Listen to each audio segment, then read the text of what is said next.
Hello, this week we will be working on plotting. So again, this may be something that a lot of you have seen before. We're going to try to take it a little bit further this week. And then in the coming weeks, we'll be getting into some actual logical programming. So let's get started. So the first thing we want to do is go ahead and make sure we clear out, again, everything we had before. We're used to putting CLC clear. We're also going to put CLF this time, and that clears the figure window as well. All right, so let's go ahead and start with a basic plot. So first we need to give ourselves some type of X values. So I'm going to go ahead and plot sine and cosine. So let's do that from maybe 2 pi minus 2 pi to 2 pi. And I'm going to start out with, say, pi divided by 2. And we'll come back and change that and just make sure that we understand how that impacts our overall plot. Right? And then I will have a y1 cosine of x, y2 sine of x. All right. Now I'm going to go ahead and open up a figure window. So MATLAB, when it plots, it opens up a window first and then plots to that window. And if we want to do multiple plots or we want to have multiple lines on a single plot, we need to prepare for that. So by opening up this figure window and calling it figure 1, I'm making sure that I'm going to have a certain window open and I'm going to plot both of these to that window. So right away, I can say, hold on. This holds the figure window open so that I don't overwrite it as I put in multiple plots. If I don't hold that figure window open, I'm only going to see the last thing that I plot. All right. So now I can go ahead and plot. And I'll plot x, comma y1. So the plot command is very simple. You list your x variable, then your y variable, and then you can place formatting statements after that. So for example, I could put R in single quotes, and that would tell MATLAB to make this line red. And then I could specify the thickness of that line width, that's the thickness. And that tells MATLAB I want to specify it next. 3 is just a measure of how thick that line actually becomes. And you can play around with that number and see which thickness you like.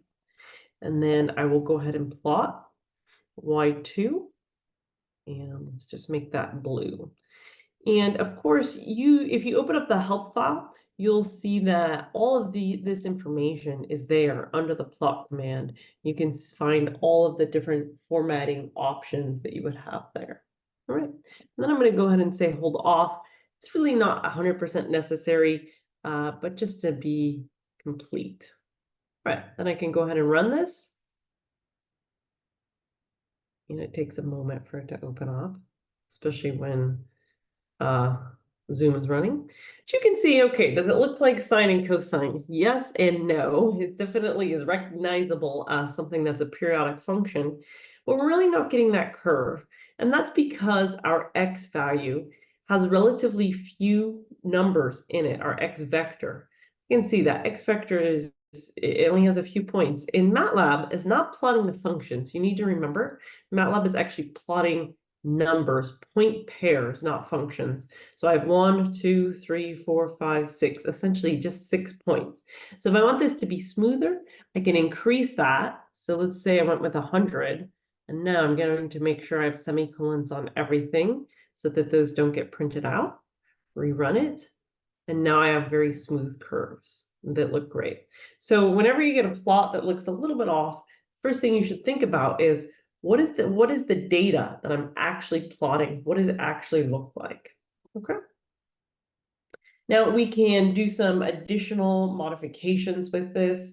For instance, we could go ahead and I like to turn the grid on to get a background grid. We could put a title.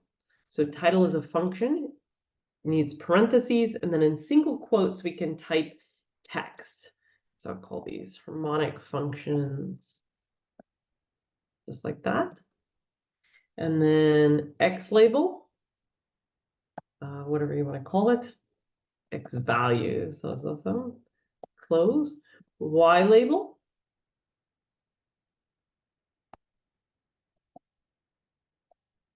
You can go ahead and Y. And maybe I want to make this line dashed. So in addition, I could go ahead and put some extra modification in there. Makes it look a little bit better. Now, I also may want this axis, instead of going from, -8 to 8, maybe I want to actually go from -2 pi to 2 pi. So I can do that with the axis command. So axis, and I'll put -2 pi, that is the x min,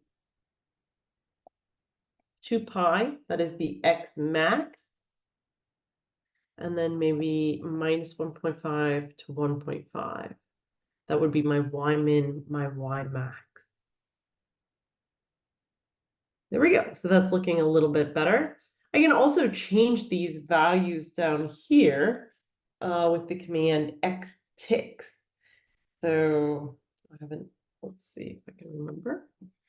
So maybe I wanted to actually go by pi, for instance. So I think the command is xticks. And maybe I want -2 times pi by pi divided by 2 to 2 times pi.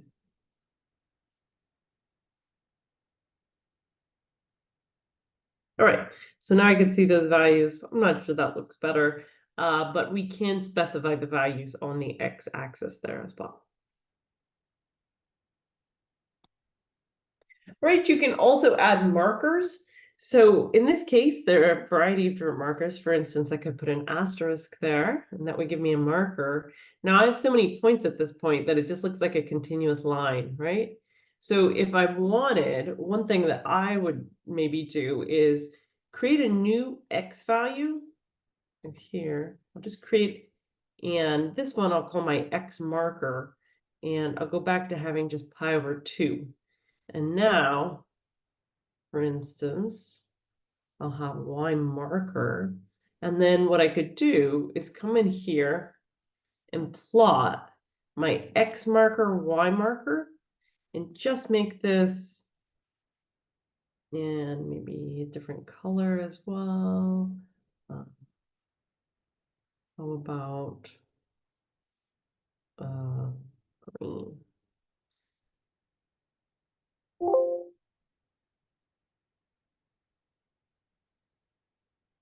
Sorry, this needs to be X marker here. There we go. All right, so now you can see, okay, I can put markers on it, just certain intervals instead of everywhere along the line. And that's up to me in terms of formatting that. All right, let's do one more type of plot here, subplots. This is an important plot. Oftentimes we like to plot multiple things in one window, just for comparison's sakes. So let's go ahead and open up a new figure. I'm going to go ahead and define a new x. I'll just call it x again. It can just be overwritten. That's fine. Linspace. This time I'm going to specify the first element, the last element, and then the number of elements. Remember that linspace is a little different than a list. It's first, last, number, whereas our typical list would be first, spacing, and then last. And then I have y. And I'm going to do this exponential times x plus 10. All right. What we're going to do is use the subplot command. And this subplot sets up an array of plots, essentially. So what we need to tell it is first the size of the array, and then the position of the plot that I'm going to do next. And so I'm going to plot this in the first position, and then I'll just go ahead and plot x comma y. So if I run this, you can see that it put that plot in, my XY plot, in that first position, but it's also left open those 3 other positions for me to plot into now. So I could go ahead and say, we can label this one. This is X label, and I'll just put, in this case, I'm going to plot that's going to be the actual data. And then subplot, again, it's 2 by 2, but this is going to be in the second spot. And now what I'm going to do is use the log plot to take the logarithm of the data and then plot it. So something we do quite often in science and engineering problems. There are different ways to look at data and see the relationship between them. And taking logarithms is one way that can help us understand what's going on with data. So this one will be log plot. And so if I run this now,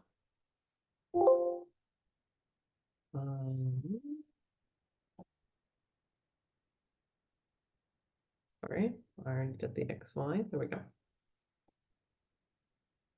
All right, so I have a log plot. Okay, I'm going to do the, I can plot two more now into this. So I have subplot 2, 2, 3. And for that one, I'm going to do semilog of X and Y. And this would be semilog, let's do it X. And then my label will be log X plot. And then I'm going to copy this down and do one more plot, semilog Y, and my X label will be Y.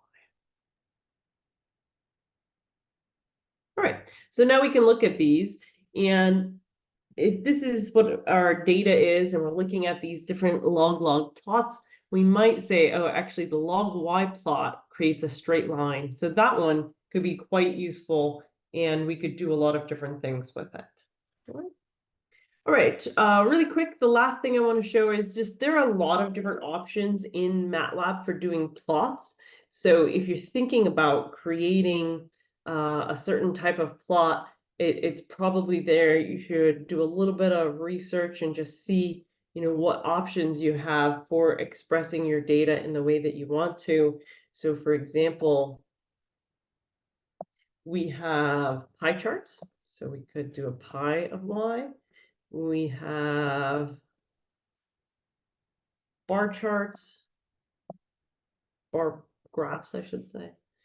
So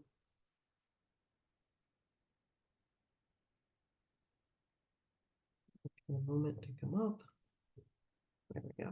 So we could do a bar or a pie as well.